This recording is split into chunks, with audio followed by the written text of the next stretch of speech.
इस समय हमारे साथ खास बातचीत करने के लिए बीजेपी के वरिष्ठ नेता पूर्व विधायक एमएलए जयवीर सिंह भदौरिया जी जुड़ गए हैं।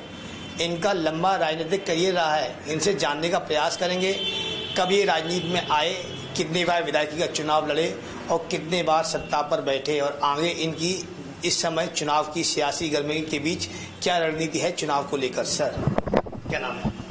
हमारा नाम जयवीर सिंह भदौरिया, पूर्व विधायक इटावा, और 1988 में हम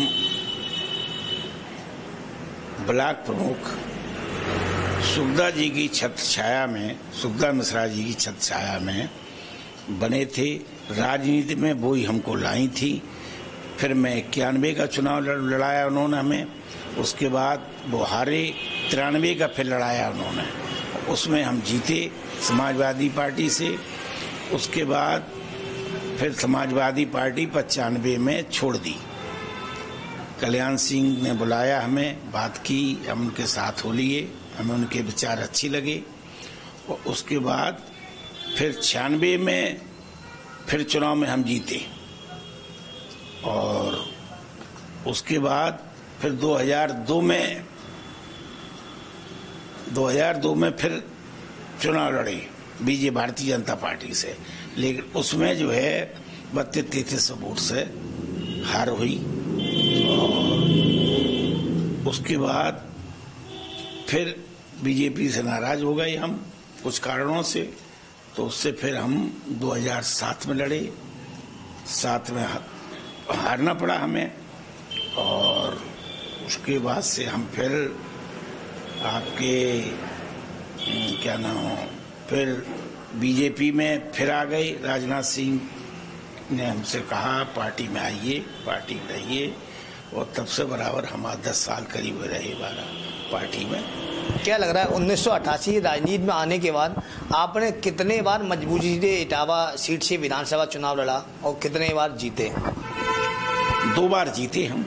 कुल मिलाकर चुनाव कितने बार लड़े विधायकी का? 5 बार। तो आपका लंबा राजनीतिक करियर रहा है।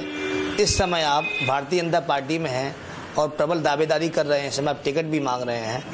तो जिस वर्तमान में जो बीजेपी की स्थिति है, बीजेपी की स्थिति बहुत ही मजबूत होती जा रही है। लगातार बूथ स्तर पर बीजेपी अपनी मजबूती दिखा रही है, बूथ स्तर पर लोगों को कलेक्ट कर रही है, जनता का विश्वास जीतने में लगी हुई है। इधर माननीय देश के प्रधानमंत्री नरेंद्र मोदी जी भी काशी विश्वनाथ कॉरिडोर का लोकार्पण किया है, पूर्वांचल एक्सप्रेस वे भी दिया है, फ्री राशन भी बांट रही है। क्या लगता है वोटरों को लुभाने की क्या है? देखिए, ऐसा है, सरकार तो भारतीय जनता पार्टी की ही बनेगी, क्या समझे। उन्होंने इतने, नरेंद्र मोदी जी ने, प्रधानमंत्री जी ने इतने काम किए हैं, योगी जी ने भी किए हैं काम, ऐसा नहीं है। आप देख रहे हैं पहले लूटमार होती थी, अब लूटमार बिल्कुल बंद है, क्या समझे। चोरी, छीना झपटी कहीं से कोई चीज नहीं हो रही है। तो ये इसका भी एक असर है। और जो गरीब खाद्यान्न विभाग जो है खाद्यान्न दे रहे हैं जी, गेहूं, चावल, तेल, दाल, तो उसका भी असर है। क्या लगता है राम राज्य आया है या नहीं? अब तो ऐसा है, रामराज तो मंदिर बन ही रहा है, तो रामराज तो है ही, लेकिन ये है कि भारतीय जनता पार्टी के दोनों नेता हमारे, आदरणीय नरेंद्र मोदी जी, आदरणीय योगी जी, दोनों अच्छे हैं, बढ़िया हैं और सरकारें अच्छी चला रही। हम सर गांव-गांव जाकर वोटर का मूड जान रहे हैं। इटावा पूरी विधानसभा सीट पर वर्तमान विधायक के प्रति गहरी नाराजगी है। तो क्या लगता है इस नाराजगी के बीच दोबारा विधायक कैसे बीजेपी अपनी सीट निकाल पाएगी? देखिए, इस संबंध में, विधायक के संबंध में मुझे कुछ नहीं कहना है, ये जनता खुद जान रही है क्या स्थिति क्या है। अगर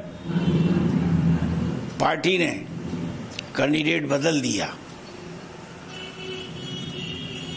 तो जो है भारतीय जनता पार्टी इटावा से जीत जाएगी। जब कि भारतीय जनता पार्टी की मतलब विरोध नहीं है, यहाँ भारतीय जनता पार्टी का कोई कहीं विरोध नहीं है, क्या समझे। जो है वो आप भी जानते, हम भी जानते, और इटावा की जनता कह रही है हमें बीजेपी से नाराजगी नहीं है, हमें चेहरे से नाराजगी, हम बदलाव चाहते हैं। क्या लगता है बदलाव नहीं हुआ तो बीजेपी सीट हार जाएगी क्या? हाँ, तो उम्मीद है हारने की भाई। हारने की है उम्मीद। अच्छा, आपका 1988 इतना लंबा राजनीतिक करियर रहा है, क्या लगता है यदि आपको इटावा में जीतने का मौका मिले, जनता पर विश्वास करे, तो आप ऐसे क्या काम करेंगे जो जनता आप पर विश्वास करे, आपको विधायक बनाए? आप उनकी कसौटी पर खरा कैसे उतरेंगे? क्या मुद्दे क्या हैं आपके? कैसे आप इटावा जनता को लाभान्वित करेंगे? देखिए, ऐसा है, हम 2 बार MLA रहे और 2 बार जनता के बीच में रहे और हमारे काम करने का ढंग अलग है। हम जनता के बीच जाते, उनसे पूछते हैं क्या काम है तुम्हारा, क्या होना चाहिए, क्या जरूरत है तुम्हें। इस प्रकार से हम काम करते हैं। हम वैसे लफाजी उस पर न विश्वास करते हैं, न हमारा ऐसा कभी राजनीतिक जीवन रहा है और सच्चाई के रास्ते पे हम चले हैं। झूठ हमको पसंद नहीं है राजनीति करते हुए भी। जनता सर कह रही है, जब नेता चुनाव के दरमियान आते हैं तो बड़े बड़े वादे करते हैं, लेकिन जीतने के बाद दोबारा हमारे दरवाजे नहीं आते। तो कैसे इस बीच में जनता और विधायक के बीच सामंजस्य आप स्थापित करने का प्रयास करेंगे यदि आपको भारतीय जनता पार्टी इस बार इटावा से मौका देती है? तो अगर भारतीय जनता पार्टी इस बार हमको मौका देती है तो हम गांव-गांव, मोहल्ले लोगों से जाके समस्याएं पूछेंगे, उससे उनकी समस्याओं का निराकरण करेंगे और जो भी उनके काम होंगे कराएंगे। क्या लगता है इस बार सर लहर है या आम जनता तक बीजेपी की योजनाएं पहुंची हैं? क्या लगता है जनता कैसे जवाब देगी? आपके अनुसार क्या स्थिति है पूरे इटावा शहर में? देखो, इटावा शहर में बीजेपी का तो अच्छा है और डॉट युवा माल में ही आपको, इसलिए क्यों हमसे बार कहलवाओ जो चीज कि जो है कि ये चीज, लेकिन बीजेपी अगर इन्होंने विधानसभा में और भी जगह अगर चेहरे बदल दिए, जहां जहां विरोध है, जहां जहां वो है, तो जो है निश्चित रूप से भारतीय जनता पार्टी के विधायक बन जाएंगे लोग।